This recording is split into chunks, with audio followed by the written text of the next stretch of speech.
ವಸತಿ ಶಾಲೆಗಳಲ್ಲಿ ಘೋಷವಾಕ್ಯ ಬದಲಾವಣೆ ಮಾಡಿರುವಂತಹ ವಿಚಾರ ಸದನದಲ್ಲಿ ದೊಡ್ಡ ಮಟ್ಟಿಗೆ ಚರ್ಚೆ ಆಗ್ತಾ ಇರುವಂಥದ್ದು. ಈ ಬಗ್ಗೆ ಮಾತಾಡೋಕೆ ನನ್ನ ಜೊತೆ ಮಾಜಿ ಉನ್ನತ ಶಿಕ್ಷಣ ಸಚಿವರಾದ ಅಶ್ವಥ್ ನಾರಾಯಣ ಅವರನ್ನ ಮಾತಾಡ್ತೇನೆ. ಸರ್, ತಾವು ಕೂಡ ಗಮನಿಸಿದ್ದೀರಾ, ಒಂದು ಘೋಷವಾಕ್ಯದಲ್ಲಿ ಬದಲಾವಣೆ ಆಗಿರುವಂಥದ್ದು, ಕುವೆಂಪು ಅವರ ವಾಕ್ಯದಲ್ಲಿ ಸಂಪೂರ್ಣವಾಗಿ ಈಗ ಬದಲಾವಣೆ ಮಾಡಿರುವಂಥದ್ದು. ಅಂದ್ರೆ ಈಗ ಧೈರ್ಯವಾಗಿ ಪ್ರಶ್ನಿಸೋ ಒಂದು ಘೋಷವಾಕ್ಯ, ಏನು ಹೇಳ್ತೀರಾ ಸರ್ ಈ ಬಗ್ಗೆ ಅಂತ?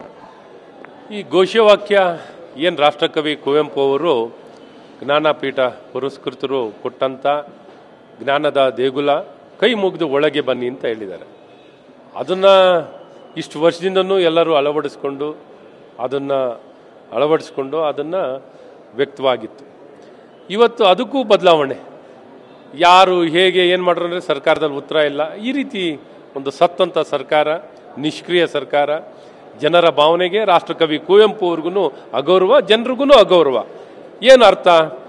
ಜ್ಞಾನದ ದೇಗುಲ ಕೈ ಮುಗಿದು ಒಳಗಡೆ ಬಾರಪ್ಪ ಅಂತ ಹೇಳ್ಕೊಡುವಂಥ ಒಂದು ಸೌಜನ್ಯತೆ, ಒಂದು ಪಾವಿತ್ರತೆ, ಒಂದು ದೇಗುಲ ಇದ್ದಾಗಿದ್ದು. ಇಲ್ಲಿ ಜ್ಞಾನದ ದೇಗುಲ ನೀನು ಧೈರ್ಯವಾಗಿ ಪ್ರಶ್ನಿಸಿ. ಏನು ಅಂದರೆ ಅರ್ಥ?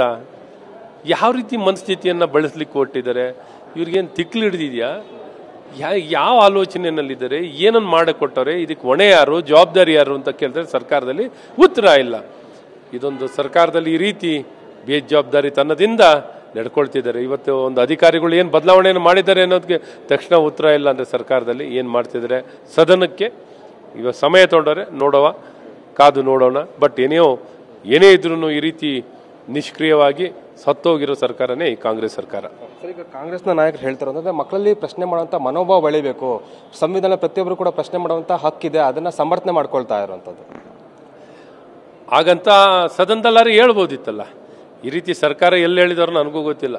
ಏನಾರು ಆ ರೀತಿ ಹೇಳಿದ್ರೆ ಅಲ್ಲಪ್ಪ, ಸಂವಿಧಾನದ ಹಕ್ಕು ಜವಾಬ್ದಾರಿ ಎಲ್ಲ ಇರೋದನ್ನ ಸಂವಿಧಾನದಲ್ಲಿ ಕಲಿತಾರೆ. ಇಲ್ಲಿ ಯಾರ ನೀವು ಪ್ರಶ್ನಿಸಿ, ಏನನ್ನು ಪ್ರಶ್ನಿಸಿ ಅಂತ ಹೇಳಿದ್ದಾರೆ? ಧೈರ್ಯವಾಗಿ ಪ್ರಶ್ನಿಸಿದ್ರೆ ಏನಂತ ಅರ್ಥ? ಇಲ್ಲೇನು ಧೈರ್ಯಗೆ ಏನಾದ್ರು ವಾತಾವರಣ ಇಲ್ವಾ? ಏನಂತ ಅರ್ಥ?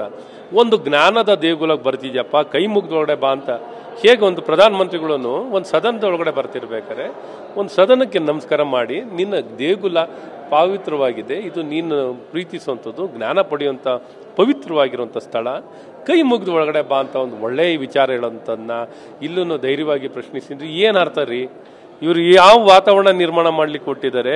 ದ್ವೇಷ, ಅಸೂಯೆ, ಮತ್ಸರನ ಏನನ್ನು ಮಾಡ್ತಾರೆ? ಪೂರ್ತಿ ಇವರಂತೂ ಹಾಳಾಗೋಗಿದ್ದಾರೆ. ಕಾಂಗ್ರೆಸ್ನವರಂತೂ ದ್ವೇಷದ ರಾಜಕಾರಣಿಗಳು. ಸಮಾಜವನ್ನು ದ್ವೇಷದಲ್ಲೇ ಬೆಳೆಸಬೇಕು ಅಂತ ಹೊಟ್ಟಿರುವಂಥ ಸರ್ಕಾರ ಮತ್ತು ಪಕ್ಷ ಅಂದರೆ ಅದು ಕಾಂಗ್ರೆಸ್. ಸರ್, ಈಗ ವಿಜೇಂದ್ರ ಅವರು ಕೂಡ ಇವತ್ತು ರಾಜ್ಯಾಧ್ಯಕ್ಷರಾಗಿ 100 ದಿನ ಕಂಪ್ಲೀಟ್ ಆಗಿರುವಂಥದ್ದು, ಏನು ಹೇಳ್ತೀರಾ ಸರ್ ಈ ವಿಚಾರ? ಯುವಕರಾಗಿರುವಂಥ ಸನ್ಮಾನ್ಯ BY ವಿಜೇಂದ್ರ ಅವರು ಇವತ್ತು ಅಧಿಕಾರವನ್ನು ಕರ್ನಾಟಕ ಭಾರತೀಯ ಜನತಾ ಪಾರ್ಟಿಯ ರಾಜ್ಯ ಅಧ್ಯಕ್ಷರಾಗಿ 100 ದಿನ ಕಾಲ ಆಗಿರುವಂಥದ್ದಿದೆ. ಈ ಸಂದರ್ಭದಲ್ಲಿ ಅವರಿಗೆ ಹೃದಯಪೂರ್ವಕವಾಗಿ ಅಭಿನಂದನೆಗಳನ್ನು ಸಲ್ಲಿಸ್ತೀನಿ. ರಾಜ್ಯ ಉದ್ದಗಲದಲ್ಲಿ ಎಲ್ಲ ಜಿಲ್ಲೆಗೂ ಹೋಗಿ ಪ್ರವಾಸವನ್ನು ಮಾಡಿ ಕಾರ್ಯಕರ್ತರ ಜೊತೆಯಲ್ಲಿ ಸಮಾಲೋಚನೆಗಳನ್ನು ಮಾಡಿ ಅವ್ರನ್ನ ವಿಶ್ವಾಸಕ್ಕೆ ತಗೊಳ್ಳುವಂಥದ್ದು, ಅವರಿಗೆ ಭರವಸೆ ಕೊಟ್ಟು ಉತ್ತೇಜನವನ್ನು ಕೊಡುವಂಥ ಕೆಲಸವನ್ನು ಭಾಳ ಪರಿಣಾಮಕಾರಿಯಾಗಿ ಮಾಡಿದ್ದಾರೆ. ಪಕ್ಷವನ್ನು ಚೆನ್ನಾಗಿ ಸಂಘಟನೆ ಮಾಡ್ತಿದ್ದಾರೆ. ಅವರಿಗೆ ನಾನು ಹೃದಯಪೂರ್ವಕವಾಗಿ ಶುಭಾಶಯಗಳನ್ನು ಕೋರುತ್ತೇನೆ. ಇದಿಷ್ಟು ಕೂಡ ಮಾಜಿ ಸಚಿವ ಅಶ್ವಥ್ ನಾರಾಯಣ ಅವರ ಮಾತು. ಕ್ಯಾಮರಾ ಪರ್ಸನ್ ಸಂದೇಶ್ ಜೊತೆ ಅನಿಲ್ ಕಾಲ್ಕೆರೆ, TV9.